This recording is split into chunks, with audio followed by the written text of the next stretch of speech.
everybody, what's up? This is Mike from writerinthewild.com, and today I'm going to talk about stoves.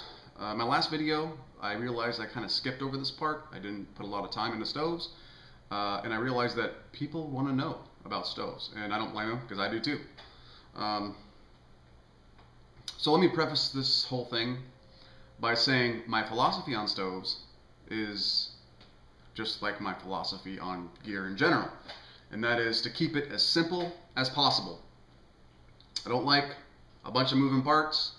I don't like a lot of buttons and switches and tubes and hoses, grommets and stuff like that. I like to keep it simple.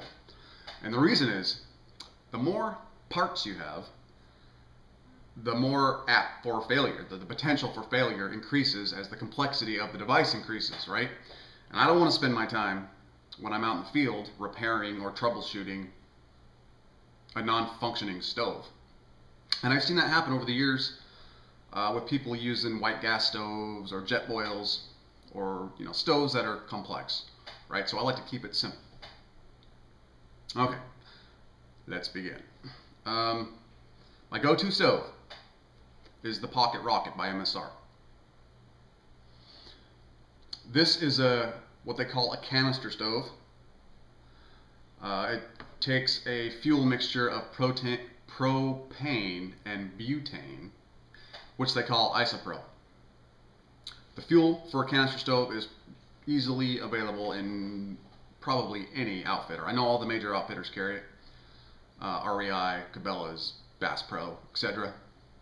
And I'm sure even small mom and pop outfitters carry canister isopro cans as well.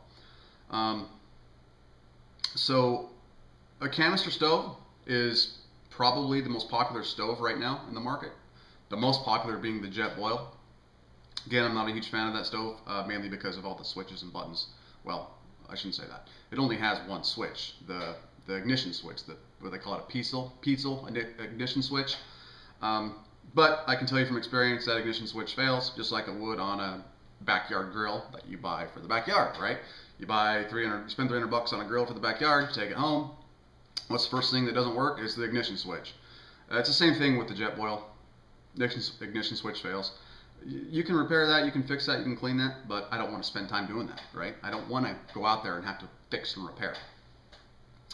So I like the Pocket Rocket because it's just super simple.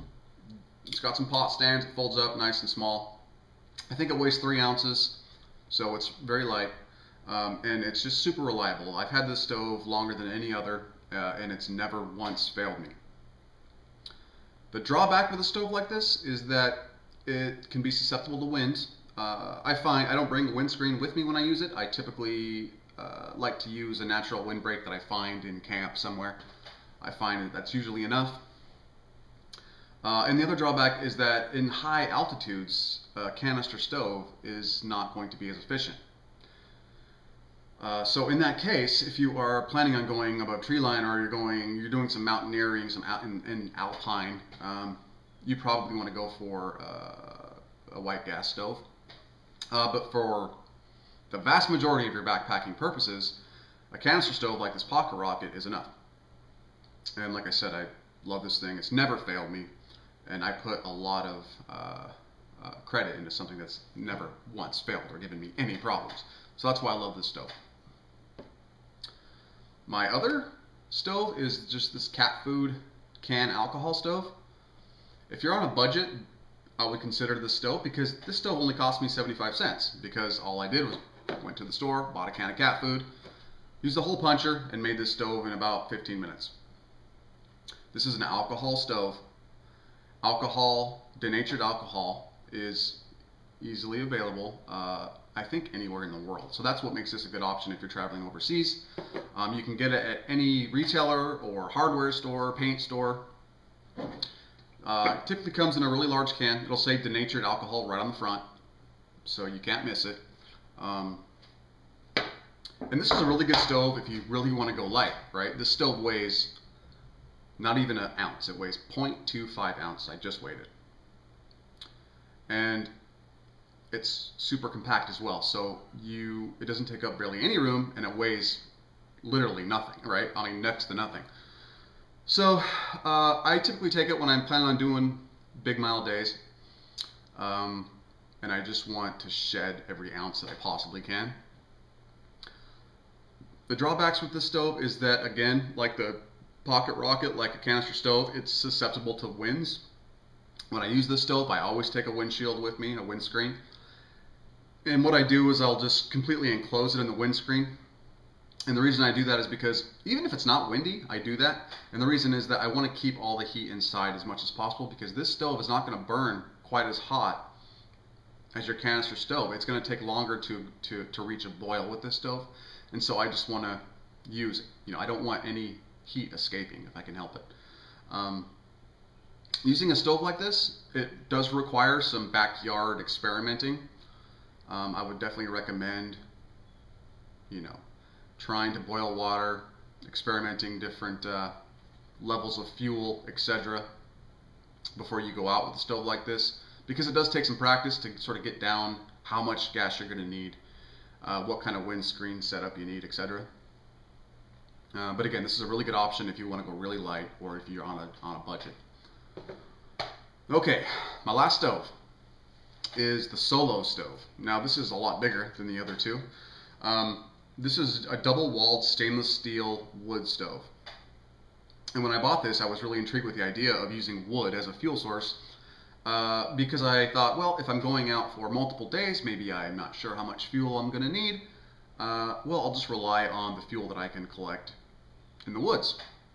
And I've never had a problem finding fuel for this, right? It only takes really small sticks. Even in the desert, I have no problem finding fuel for this stove.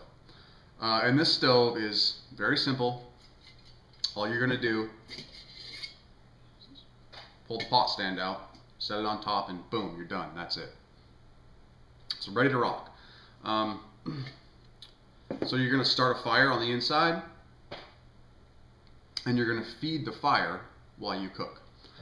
The cool thing about this stove is that it's got a grate on the inside, as you can see, and it's completely enclosed all around. So you're not, I mean, you can use it on any type of surface. I could probably start it right here on my table and it won't affect the table, because this bottom part of the stove doesn't get very hot at all.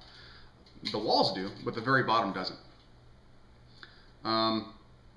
So it's a good stove if you want to spend a few days out and not have to worry about bringing fuel with you. The drawback with this stove, however, are so many that I think that I've sort of shied away from this stove lately. And let me tell you what they are. First of all, the obvious is that since you're burning wood, right, you're cooking over a fire, this stove, you cannot use this stove in anywhere that bans fires or that has fire restrictions, and you cannot use it during a burn ban, a seasonal burn ban, say like in the summertime.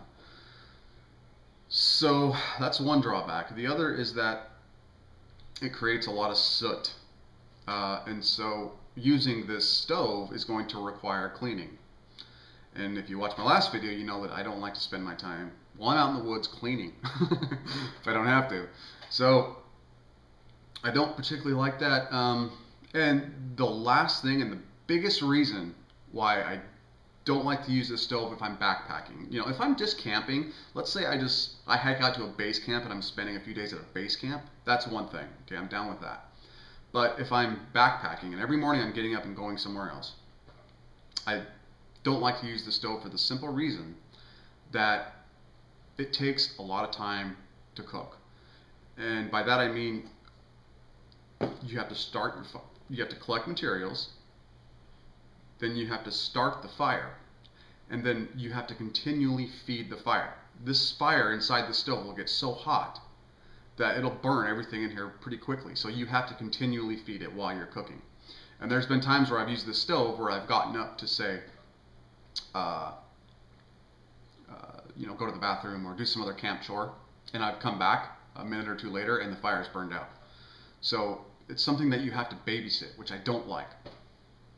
However, it is very reliable. It will always, you know, it'll always work as long as you can find sticks and as long as you have the know-how and the capability to start a fire. Then it's going to work every time. So I like it for that reason. but it's just a little too much effort.